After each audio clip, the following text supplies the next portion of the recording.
রূপা এই জগতর টঙ্কা দ্বারা কিনা যাই নাহাନ୍ତି কিন্তু ঈশ্বরଙ୍କର পবিত্র বহুমূল্য নিকুঞ্ଜ রক্ত দ্বারা কিনা যাই অଛନ୍ତି। ହାଲେଲୁୟା। ଆମେ ନିରାଶ ହେଇଯାଉ, ବେଳେବେଳେ ଆମେ ଭାଙ୍ଗି ପଡୁ, କାହିଁକି ନା ଆମ ସହିତ ଯେ ନିୟମ କରିଛନ୍ତି ସେ ନିୟମକାରୀ ଈଶ୍ୱରଙ୍କୁ ଆମେ ଜାଣିନା। आज आमने नियम विषय रे किछ सिखि जिवा। हालेलुया। आमने बाइबल रे देखुछु पुरातन नियम एवं नूतन नियम। अनेक समय रे अनेक प्रभुकर लोक माने भाबुछंती पुरातन नियम रो अर्थ आदि पुस्तक, यात्रा पुस्तक, लेवी पुस्तक, गणना पुस्तक, द्वितीय विवरणी, जियोसियो ए सब होउची पुरातन नियम। आ नूतन नियम रो अर्थ होउची माथ्यू, मार्क, लूक, जॉन, पेरित, रोमियो ए सब होउची नूतन नियम। किंतु प्रकृत रे नियम रो अर्थ ताहा नुहे। आज आपण मानकु नियम विषय रे कहबा पाइ चाहे नियम रो अर्थ कोन आउ आम माने क्यों नियम रो संतान माने अटु प्रभु आम मानक सहित क्यों नियम करिसथि। नियम रो अर्थ होछि गोटे चुक्ति। इंग्लिश रो कोआ जाय कवनेंट, गोटे चुक्ति। हालेलुया। जने व्यक्ति आउ जने व्यक्ति सहित गोटे नियम करिवो, चुक्ति करिवो। दुख बेले मु तो सहित रहिबी, जीवन रो शेष पर्यंत मु तोर साथ देबी। विशेष करी जत बेले पुओ झियो माने विवाह करंती, विवाह समय रे से माने परस्पर नियम करंती।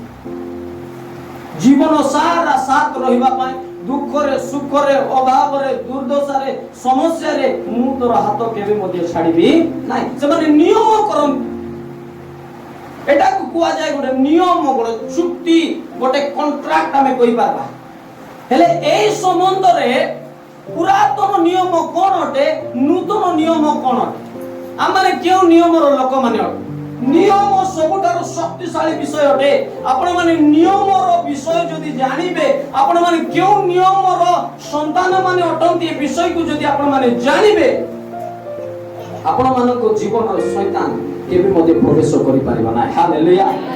हालेलुया। शैतान को आपण माने सुयोग देबे ना। शैतान आपण मानको भय करिवो। आज अनेक प्रभुकर लोक माननको नियम रो संबंध रे ज्ञान नाय। बाइबल लेखा अछि मोर लोक माने ज्ञान रो अभाव सकाशु विनष्ट हो अछंती। आज अनेक प्रभुकर लोक माने नष्ट हेबार विनष्ट हेबार कारण एति पई नै जे से माने बहुत समय प्रार्थना करू नाहंती बोली नै, एति पई नुहे जे से माने चोर आसु नाहंती, एति पई नुहे जे से माने दान धर्म करू नाहंती, एति पई प्रभुकर लोक माने विनष्ट होउछंती जे से मानन ठारे ईश्वरकर विषय को ज्ञान नै। मोर प्रजा माने मोर लोक माने ज्ञान रो अभाव सकाशु विनष्ट हो अछंती बोली प्रभु कहउछ। क्यों विषय रो ज्ञान ईश्वर तांकर संतान मानक पय कोन करि अछंती से विषय को ज्ञान आज प्रभु को लोक मानक थारे नाही। केते बुझछन प्रभु आपण मानक जीवन रे कोन करि अछंती, आपण मानक कोन बनाइ छंती, आपण माने किए अटंती ए विषय को जानिबा निहाती आवश्यक होते। शैतान बेले बेले प्रभुकर लोक मानकर ज्ञान चक्षु को अंध करिछि, जानिबा पाए दउ नाही जे प्रभु से मानक कोन बनाइ छंती बोली से जणाइबा पाए चाउ नाही। आज हमने जानिबा। हालेलुया। हालेलुया। बाइबल लेखा अछि जो माने आपण परमेश्वर को जानंती से माने बलवान हेबे और महत् कर्म गुडी को करिवे। हालेलुया।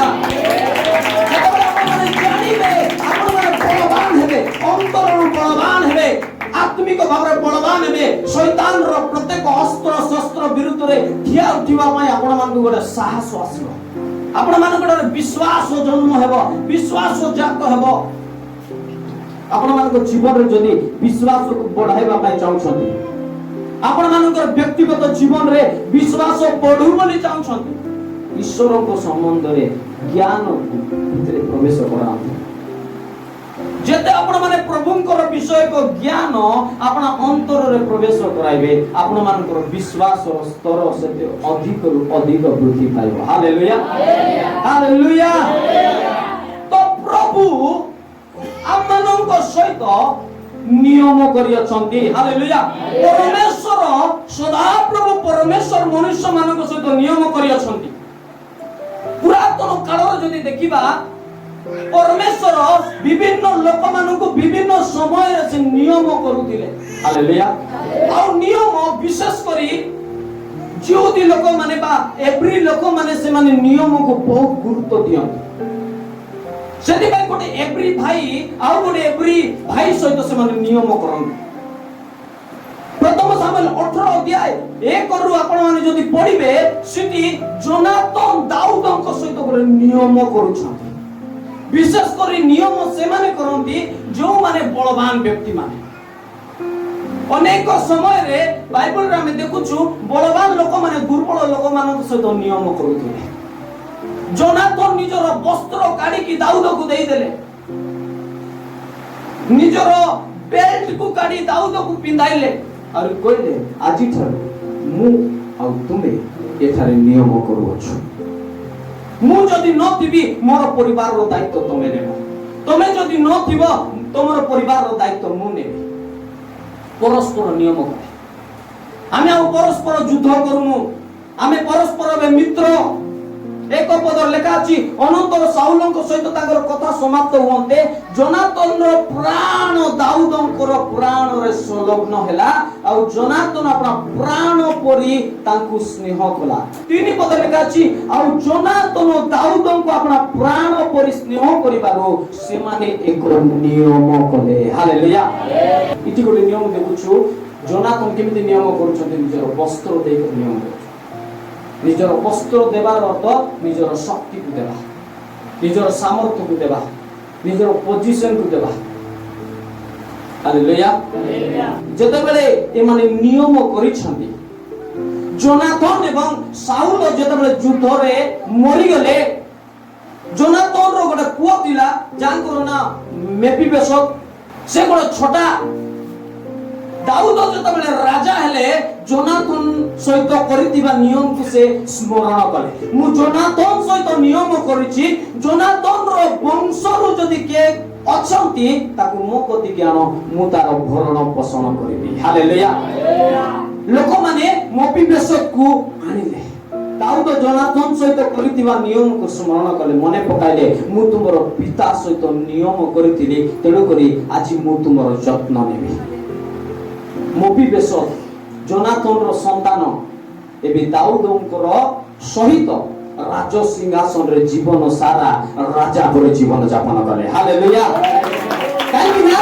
नियम नियम नियम अब्राहम सहित परमेश्वर नियम कले सदा प्रभु परमेश्वर अब्राहम को कहले तुमर प्रत्येक पुरुष संतान मानन को कोन करो तुमे सुन्नत करो तुमर प्रत्येक पुरुष संतान मानन को सुन्नत करो परमेश्वर अब्राहम सहित नियम करितिबा हेतुरु आज पर्यंत इस्राएल लोक मान को परमेश्वर सुरक्षा दे अछंती हालेलुया काहे कि से मान को नियम रो लोक माने अब्राहम को परमेश्वर नियम करितिले तेणु को अब्राहम रो वंशरु जेते लोक आज पृथ्वी रे अछंती समस्त पर दायित्व आज सदा प्रभु परमेश्वर न अछंती हालेलुया हालेलुया चिंता करंतु पुरातन काल रे परमेश्वर मनुष्यर चर्म द्वारा कोन करूथिले नियम करूथिले मेंढा रक्त द्वारा नियम करूथिले अनेक समय रे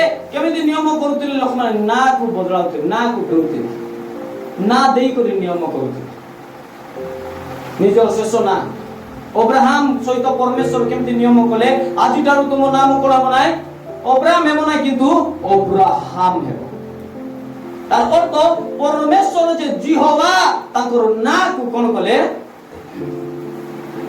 हालेलुया निजर ना को अब्राहम रो ना सहित जड़ित कले नियम कले हालेलुया आज हम माने इस्राएल लोक मान को नियम रो लोक माने बोले डाको काहे कि ना सदा प्रभु परमेश्वर इस्राएल लोक मान को नियम करिछथि और सदा प्रभु परमेश्वर इस्राएल लोक मान को कहले जे तुम विरुद्ध रे जो मान उठिबे मु समानकर विरुद्ध रे उठिबे यात्रा पुस्तक तार 23 अध्याय 22 पद बाइबल लेखा अछि सदा प्रभु इस्राएल लोक मान को कहउ अछंती जे तुमे हमर नियम रो लोक आमे तुम सहित नियम करिछु आ तुमे हम सहित नियम करियछ सुन्नत ହେଇ ତୁମେ ମୋ ସହିତ ନିୟମ କରିଥିବା ହେତୁରୁ ମୁଁ ତୁମ ସହିତ ନିୟମ କରିଥିବା ହେତୁରୁ ତୁମ ଶତ୍ରୁ ମାନେ ମୋର ଶତ୍ରୁ ହେବେ, ତୁମ ବିରୁଦ୍ଧରେ ଯେଉଁମାନେ ଉଠିବେ ମୁଁ ସେମାନଙ୍କର ବିରୁଦ୍ଧରେ ଉଠିବି। ସଦାପ୍ରଭୁ ଆଜି ମଧ୍ୟ ଇସ୍ରାଏଲ ଲୋକମାନଙ୍କୁ ସୁରକ୍ଷା ଦେଉଅଛନ୍ତି। ହାଲେଲୁୟା।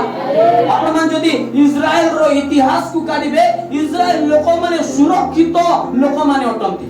ଅନେକ ଶତ୍ରୁ ତାଙ୍କର ବିରୁଦ୍ଧରେ ଆଜି ମଧ୍ୟ ଇସ୍ରାଏଲ ବିରୁଦ୍ଧରେ ଉଠୁଛନ୍ତି, କିନ୍ତୁ ସଦାପ୍ରଭୁ ସେମାନଙ୍କର ସପକ୍ଷ ହୋଇ ଇସ୍ରାଏଲ ସପକ୍ଷରେ ହୋଇ ଯୁଦ୍ଧ କରୁଅଛନ୍ତି। ହାଲେଲୁୟା। ଗୋଟେ ଆତ୍ମିକ ଶକ୍ତି ସେମାନଙ୍କର ଜୀବନରେ କାର୍ଯ୍ୟ କରୁଅଛି। ଇସ୍ରାଏଲ ଗୋଟେ ସବୁଠାରୁ ଛୋଟ ଦେଶ, କିନ୍ତୁ ସେମାନେ ବଳବାନ ଅଟନ୍ତି, କାହିଁକି ନା ସେମାନେ ଗୋଟେ ନିୟମର ସନ୍ତାନ ମାନେ ଅଟନ୍ତି। ହାଲେଲୁୟା। ପରମେଶ୍ୱର ଅବ୍ରାହମ ସହିତ ନିୟମ କରିଥିଲେ, ଆଜି ମଧ୍ୟ ସେ ନିୟମ ତାଜା ଅଛି। ପରମେଶ୍ୱର ନିୟମ ରକ୍ଷାକାରୀ ପରମେଶ୍ୱର ଅଟନ୍ତି। ହାଲେଲୁୟା। ସେ ଯଦି ନିୟମ କରିଅଛନ୍ତି, ସେ ନିୟମକୁ ସେ ପୁରା କରିବା ପରମେଶ୍ୱର ଅଟନ୍ତି। ବାଇବେଲ ଲେଖା ଅଛି, ଆମମାନଙ୍କର ଈଶ୍ୱର ବିଶ୍ୱସ୍ତ, ସେ ଯାହା କହିଅଛନ୍ତି, ଯାହା ପ୍ରତିଜ୍ଞା କରିଅଛନ୍ତି ତାହା ସେ ସଫଳ କରିବେ। ହାଲେଲୁୟା। ଆମେ ଗୋଟେ ପ୍ରକାର ଈଶ୍ୱରଙ୍କୁ ମାନୁଅଛୁ, ଯୋଉ ପରମେଶ୍ୱର କି ଆପଣ ନିୟମକୁ ରକ୍ଷା କରନ୍ତି। ଆମେନ୍। ହାଲେଲୁୟା। ସେ ଯଦି ମନୁଷ୍ୟ ମାନଙ୍କ ସହିତ ନିୟମ କରିଅଛନ୍ତି, ସେ ନିୟମକୁ କେବେ ମଧ୍ୟ ଭାଙ୍ଗିବାକୁ ଦିଅନ୍ତି ନାହିଁ। ହାଲେଲୁୟା। ହୋଇପାରେ ମନୁଷ୍ୟ ଅନ୍ୟ ମନୁଷ୍ୟ ସହିତ ନିୟମ କଲା ପରେ ସେ ନିୟମକୁ ଭାଙ୍ଗି ଦିଏ, ପରିସ୍ଥିତି ଅନୁସାରେ ନିଜର ଜୀବନର ଦୁର୍ବଳତା ଅନୁସାରେ ନିୟମକୁ ଭାଙ୍ଗିଦେବ, କିନ୍ତୁ ପରମେଶ୍ୱର ନିଜର ନିୟମକୁ କେବେ ମଧ୍ୟ ଭାଙ୍ଗନ୍ତି ନାହିଁ। ହାଲେଲୁୟା। ସେ ମନୁଷ୍ୟ ସହିତ ଯଦି କୌଣସି ନିୟମ କରିଅଛନ୍ତି, ସେ ନିୟମକୁ ସେ ପୁରା କରିବେ। ହାଲେଲୁୟା। ଚୁକ୍ତି କରିଅଛନ୍ତି, ଚୁକ୍ତି କରିଅଛନ୍ତି, ସେ କହିଅଛନ୍ତି, ସେ ପ୍ରମିସ୍ କରିଅଛନ୍ତି, ପ୍ରତିଜ୍ଞା କରିଅଛନ୍ତି, ଲୋକମାନଙ୍କ ସହିତ ମୁଁ ରହିବି। ହାଲେଲୁୟା। ଚିନ୍ତା କରନ୍ତୁ, ପୁରାତନ କାଳରେ ପରମେଶ୍ୱରଙ୍କର ନିୟମ ଏତେ ଶକ୍ତିଶାଳୀ ରୂପେ ଆଜି ପର୍ଯ୍ୟନ୍ତ ଇସ୍ରାଏଲ ଲୋକମାନଙ୍କ ଜୀବନରେ ଯଦି ଘଟୁଛି, ଏହି ନୂତନ ନିୟମରେ ପ୍ରଭୁ ଯୀଶୁ ଖ୍ରୀଷ୍ଟ ଆପଣ ପବିତ୍ର ରକ୍ତ ଦେଇ ଆମ ସହିତ ନିୟମ କରିଅଛନ୍ତି। ହାଲେଲୁୟା। ସେ ପବିତ୍ର ନିକୁଞ୍ଜ ନିଷ୍କଳଙ୍କ ରକ୍ତ ଦେଇ ଆଜି ଆପଣମାନଙ୍କ ସହିତ ମୋ ସହିତ ନିୟମ କରିଅଛନ୍ତି। ହାଲେଲୁୟା। କୌଣସି ବୃଷ, ଛେଳି, ମେଣ୍ଢାର ରକ୍ତ ଦ୍ୱାରା ନୁହେଁ, କିନ୍ତୁ ଆପଣ ନିଜର ପବିତ୍ର ନିକୁଞ୍ଜ ବହୁମୂଲ୍ୟ ରକ୍ତ ଦେଇ ଆଜି ଆପଣମାନଙ୍କ ସହିତ ମୋ ସହିତ ଆଜି ପ୍ରଭୁ ନିୟମ କରିଅଛନ୍ତି। ହାଲେଲୁୟା। ହାଲେଲୁୟା। ବାଇବେଲ ଲେଖା ଅଛି, ପ୍ରଭୁ ଆପଣମାନଙ୍କୁ ରକ୍ତର ମୂଲ୍ୟ ଦେଇ କିଣିଅଛନ୍ତି। ତୁମେ ନିଜ ନିଜର ନୁହଁ, ତୁମେ ମାନେ ବିଶେଷ ମୂଲ୍ୟରେ କିଣା ଯାଇଅଛ। ହାଲେଲୁୟା। କେତେ ଜଣ ଖୁସି ଅଛନ୍ତି ଆଜି ପ୍ରଭୁ ମତେ କିଣିଅଛନ୍ତି ବୋଲି? ଆପଣ ମାନେ ଏ ଜଗତର ସୁନା ରୂପା, ଏ ଜଗତର ଟଙ୍କା ଦ୍ୱାରା କିଣା ଯାଇ ନାହାନ୍ତି, କିନ୍ତୁ ଈଶ୍ୱରଙ୍କର ପବିତ୍ର ବହୁମୂଲ୍ୟ ନିକୁଞ୍ଜ ରକ୍ତ ଦ୍ୱାରା କିଣା ଯାଇଅଛନ୍ତି। ହାଲେଲୁୟା। ଆପଣ ମାନେ ଭାଗ୍ୟବାନ ଲୋକମାନେ ଅଟୁ। ଆଜି ପ୍ରଭୁ ଆପଣମାନଙ୍କୁ ମତେ ଆଜି ମୂଲ୍ୟ ଦେଇ କିଣିଅଛନ୍ତି। ହାଲେଲୁୟା। ଆଜି ଆପଣମାନଙ୍କର ମୂଲ୍ୟ ଜଗତର ଟଙ୍କା ନାହିଁ, ଆପଣମାନଙ୍କର ମୂଲ୍ୟ ଜଗତର ସୁନା ନାହିଁ, କିନ୍ତୁ ଆପଣମାନଙ୍କର ମୂଲ୍ୟ ବହୁମୂଲ୍ୟ ଅଟେ, କାରଣ ଈଶ୍ୱରଙ୍କର ପବିତ୍ର ରକ୍ତ ଆପଣମାନଙ୍କୁ କିଣି ଅଛି। ହାଲେଲୁୟା। ହାଲେଲୁୟା। ଆମମାନଙ୍କୁ କିଣି ଅଛି ଆଜି ପ୍ରଭୁ ଯୀଶୁ ଖ୍ରୀଷ୍ଟଙ୍କ ରକ୍ତ ଆଜି ଆମମାନଙ୍କୁ କିଣି ଅଛି। ସେଥିପାଇଁ ଆଜି ସେ ନିୟମକୁ ଆଜି ଆମେ ମନେ ପକାଉଛୁ। ଆମେ ଯେତେବେଳେ ରୁଟି, ଯାହାକି ଈଶ୍ୱରଙ୍କର ଶରୀର, ଖ୍ରୀଷ୍ଟଙ୍କ ଶରୀର, ଆଜି ଯେତେବେଳେ ଆପଣମାନେ ରୁଟିକୁ ଭୋଜନ କରୁଅଛନ୍ତି, ସେ ପ୍ରଭୁ ଯୀଶୁ ଖ୍ରୀଷ୍ଟଙ୍କ ଶରୀରକୁ ମନେ ପକାଉଛନ୍ତି। ଆଉ ଯେତେବେଳେ ଆଜି ଆପଣମାନେ ଦ୍ରାକ୍ଷାରସକୁ ପାନ କରୁଅଛନ୍ତି, ସେଇ ରକ୍ତରେ ସ୍ଥାପିତ ନୂତନ ନିୟମକୁ ଆପଣମାନେ ମନେ ପକାଉଛନ୍ତି, ଯେ କହୁଛନ୍ତି ପ୍ରଭୁ ତୁମେ ମୋ ସହିତ ନିୟମ କରିଅଛ। ହାଲେଲୁୟା। ପ୍ରଭୁ ଯୀଶୁ ଆପଣମାନଙ୍କ ସହିତ ନିୟମ କରିଅଛନ୍ତି। ସେଥିପାଇଁ ସେ କହିଲେ, ଯୁଗାନ୍ତ ପର୍ଯ୍ୟନ୍ତ ମୁଁ ତୁମମାନଙ୍କ ସଙ୍ଗେ ସଙ୍ଗେ ଅଛି। ଯଦି ସେ ଅବ୍ରାହମ ସହିତ ନିୟମ କରି ଆଜି ପର୍ଯ୍ୟନ୍ତ ଅବ୍ରାହମଙ୍କର ବଂଶର ଯତ୍ନ ନେଉଅଛନ୍ତି, ଚିନ୍ତା କରନ୍ତୁ ପ୍ରଭୁ ଯୀଶୁ ଖ୍ରୀଷ୍ଟ ଆପଣ ବହୁମୂଲ୍ୟ ରକ୍ତ ଦେଇ ଆପଣମାନଙ୍କ ସହିତ ନିୟମ କରିଅଛନ୍ତି। ଆପଣମାନଙ୍କର ଜୀବନ ସାରା ପ୍ରଭୁ ଆପଣମାନଙ୍କର ଯତ୍ନ ନେବେ। ହାଲେଲୁୟା। ହାଲେଲୁୟା। ଭାଙ୍ଗି ପଡୁ, କାହିଁକି ନା ଆମ ସହିତ ଯେ ନିୟମ କରିଛନ୍ତି, ସେ ନିୟମକାରୀ ଈଶ୍ୱରଙ୍କୁ ଆମେ ଜାଣିନା। ଆମେ କେଉଁ ନିୟମର ଲୋକ ଆମକୁ ଜଣା ନାହିଁ। ହାଲେଲୁୟା। ଆପଣମାନେ ଯେତେବେଳେ ନିୟମକୁ ଜାଣିବେ, କିଏ ତୁମ ସହିତ ନିୟମ କରିଛନ୍ତି, କଣ ଦେଇ ନିୟମ କରିଛନ୍ତି, ଆପଣମାନେ ବଳବାନ ହେବେ, ସାହସିକ ହେବେ, ଆପଣମାନଙ୍କର ବିଶ୍ୱାସ ବୃଦ୍ଧି ପାଇବ। ହାଲେଲୁୟା। ଶୈତାନ ସମ୍ମୁଖରେ ଛିଡ଼ା ଉଠି କହିପାରିବେ, ଆପଣମାନେ କହିବେ ଯେ ଶୈତାନ ତୁମ ଜୀବନକୁ ନଷ୍ଟ କରିପାରିବୁ ନାହିଁ, କାରଣ ମୁଁ ନୂତନ ନିୟମର ଲୋକ ଅଟେ। ହାଲେଲୁୟା। ମୁଁ ନିୟମର ସନ୍ତାନ ଅଟେ। ପ୍ରଭୁ ଆପଣ ନିକୁନ୍ତ ରକ୍ତ ଦେଇ ମୋ ସହିତ ନିୟମ କରିଅଛନ୍ତି। ମୁଁ ରୋଗରେ ମରିପାରିବି ନାହିଁ, ମୁଁ ଦରିଦ୍ରତାରେ ମରିପାରିବି ନାହିଁ, କାରଣ ପ୍ରଭୁ ମୋ ସହିତ ନିୟମ କରି ମୋର ଜୀବନକୁ ଶେଷ ପର୍ଯ୍ୟନ୍ତ ଯତ୍ନ ନେବା ପାଇଁ ସେ କଣ କରି ପ୍ରତିଜ୍ଞା କରିଅଛନ୍ତି। ହାଲେଲୁୟା। ଆପଣ ଜାଣିଛନ୍ତି ପ୍ରଭୁ ଯୀଶୁ ଖ୍ରୀଷ୍ଟଙ୍କ ରକ୍ତରେ ଶକ୍ତି ଅଛି। ହାଲେଲୁୟା। ପ୍ରଭୁ ଯୀଶୁ ଖ୍ରୀଷ୍ଟଙ୍କ ରକ୍ତର ଶକ୍ତି ଅଛି। ମୋର ପ୍ରିୟ ପ୍ରଭୁଙ୍କର ଲୋକମାନେ, ସେ ରକ୍ତ ସେମିତି ବହି ଯାଇ ନାହିଁ। ବାଇବେଲ ଲେଖା ଅଛି ସେ ରକ୍ତ ଆମମାନଙ୍କର ପାପର ପ୍ରାୟଶ୍ଚିତ ସ୍ୱରୂପେ ଢଳା ଯାଇଅଛି। ପ୍ରଭୁ ଯୀଶୁ ଖ୍ରୀଷ୍ଟ ଯାଇକି ମହାଯାଜକ ସ୍ୱର୍ଗର ହାଇକୋର୍ଟରେ ଯାଇକରି ଆମର ସମସ୍ତ ପାପ ସମ୍ବନ୍ଧରେ ସେ ଆପଣ ରକ୍ତ ଦେଇ ଆମମାନଙ୍କୁ ପ୍ରତ୍ୟେକ ବନ୍ଧନରୁ ମୁକ୍ତ କରିଅଛନ୍ତି। ହାଲେଲୁୟା। ଓ ହାଲେଲୁୟା। ହାଲେଲୁୟା। ସେଟା ବାଇବେଲ ଲେଖା ଅଛି ଏପ୍ରିଲ 9 ଅଧ୍ୟାୟ 12 ପଦରେ ମାତ୍ର আপনার রক্ত ঘেনি একাথরকে মহা পবিত্র স্থাନରେ প্রবেশ କରି ଅନନ୍ତ ମୁକ୍ତି ସାଧନ କରିଅଛନ୍ତି। ହାଲେଲୁୟା। ଆମର ମହାଯାଜକ ପ୍ରଭୁ ଯୀଶୁ ଖ୍ରୀଷ୍ଟ ସ୍ୱର୍ଗରେ ଥିବା ସେହି ଅନୁଗ୍ରହର ସିଂହାସନ ନିକଟରେ ଆପଣ ରକ୍ତ ଘେନି ଆମମାନଙ୍କ ପାଇଁ ଛିଞ୍ଚି ଆମମାନଙ୍କୁ ଏକାଥରକେ ସମସ୍ତ ପାପରୁ ଆମମାନଙ୍କୁ ମୁକ୍ତ କରିଦେଇଅଛନ୍ତି। ହାଲେଲୁୟା। ଆପଣମାନେ ମୁକ୍ତ ହୋଇଥିବା ଲୋକମାନେ ଅଟନ୍ତି। ହାଲେଲୁୟା। ଯୀଶୁଙ୍କ ରକ୍ତ ଆପଣମାନଙ୍କୁ ମୁକ୍ତ କରିଅଛି। ହାଲେଲୁୟା। ଆଜି ସାହସର ଶୈତାନ ଆଗରେ ତୁମେ ଛିଡ଼ା ଉଠି କହିପାରିବ, ଏଥିପାଇଁ ଆମେ କନଫିଡେଣ୍ଟରେ କହିପାରୁଛୁ। ଏ ରୋଗ ତମଠାରୁ ବାହାରି ଯିବ ବୋଲି ଆମେ କାହିଁକି ଏତେ ସାହସରେ କହିପାରୁଛୁ? ଆମେ ପ୍ରଭୁଙ୍କର ନିୟମକୁ ମନେ ପକାଉଛୁ। ହାଲେଲୁୟା। ତମ ଜୀବନର ସମାଧାନ ହେବ ବୋଲି ଆମେ କାହିଁକି ସାହସରେ କହିପାରୁଛୁ? କାରଣ ଆମେ ଜାଣିଛୁ ପ୍ରଭୁ ଆମମାନଙ୍କ ସହିତ ରକ୍ତର ନିୟମ କରିଅଛନ୍ତି। ହାଲେଲୁୟା। ଆମେ ଜାଣିଛୁ ପ୍ରଭୁ ଯଦି ନିୟମ କରିଅଛନ୍ତି ସେ ନିୟମର ବାହାରେ କାମ କରିବେ ନାହିଁ। ଯଦି ସେ ପ୍ରତିଜ୍ଞା କରିଛନ୍ତି ସେ ପ୍ରତିଜ୍ଞାକୁ ସଫଳ କରିବା ପାଇଁ ବିଶ୍ୱସ୍ତ ଏବଂ ନ୍ୟାୟବାନ ପରମେଶ୍ୱର ଅଟନ୍ତି। ହାଲେଲୁୟା। ସେ ଆପଣମାନଙ୍କ ଜୀବନରେ ଯେକୌଣସି ପ୍ରତିଜ୍ଞା କରିଅଛନ୍ତି, ବାଇବେଲ ଲେଖା ଅଛି ଈଶ୍ୱରଙ୍କର ଯେତେ ସବୁ ପ୍ରତିଜ୍ଞା ସେ ସମସ୍ତ ପ୍ରତିଜ୍ଞାର ହଁ ପ୍ରଭୁ ଯୀଶୁ ଖ୍ରୀଷ୍ଟଙ୍କ ଠାରେ ଅଛି। ହାଲେଲୁୟା। ସେ ଯଦି କହିଛନ୍ତି ତମର ରୋଗକୁ ମୁଁ ସୁସ୍ଥ କରିଅଛି, ସେ ତମର ରୋଗକୁ ସୁସ୍ଥ କରିଅଛନ୍ତି। ହାଲେଲୁୟା। ତମର ଅଧିକାର ତୁମେ ସୁସ୍ଥତାର ଜୀବନ ଯାପନ କରିବା ପାଇଁ। ଆମେନ୍। ହାଲେଲୁୟା। ତୁମେ କହିପାରିବ ପ୍ରଭୁଙ୍କୁ, ପ୍ରଭୁ ମୁଁ ସୁସ୍ଥତାରେ ଚାଲିପାରିବି କାହିଁକି ନା ଯୀଶୁଙ୍କର ରକ୍ତ ଆଜି ମୋ ସହିତ ନିୟମ କରିଅଛି। ହାଲେଲୁୟା। ମୁଁ ସୁସ୍ଥତାରେ ବଞ୍ଚିବାର ମୋର ଅଧିକାର ଅଟେ। ମୁଁ ଧନବାନ ହେବାର ମୋର ଅଧିକାର ଅଟେ। ମୁଁ ଜ୍ଞାନବାନ ହେବାର ମୋର ଅଧିକାର ଅଟେ। ମୁଁ ସମ୍ଭ୍ରମରେ ଚାଲିବାର ମୋର ଅଧିକାର ଅଟେ। କାରଣ ଯୀଶୁ ଖ୍ରୀଷ୍ଟ ତାଙ୍କର ବହୁମୂଲ୍ୟ ନିକୁନ୍ତ ରକ୍ତ ଦେଇ ଆଜି ମୋ ସହିତ ନିୟମ କରିଅଛନ୍ତି। ହାଲେଲୁୟା। ମୁଁ ରୋଗରେ ରହିପାରିବି ନାହିଁ, ମୁଁ ଦୁର୍ବଳତା ରହିପାରିବି ନାହିଁ, ମୁଁ ବେମାର ରହିପାରିବି ନାହିଁ, କାରଣ ପ୍ରଭୁ ଯୀଶୁ ଖ୍ରୀଷ୍ଟଙ୍କ ରକ୍ତ ମୋ ପାଇଁ ଆଜି ନିୟମ ସାଧନ କରିଅଛି। ହାଲେଲୁୟା। ଆପଣମାନେ ସାଧାରଣ ନୁହନ୍ତି, ଆପଣ ନିୟମର ଲୋକମାନେ।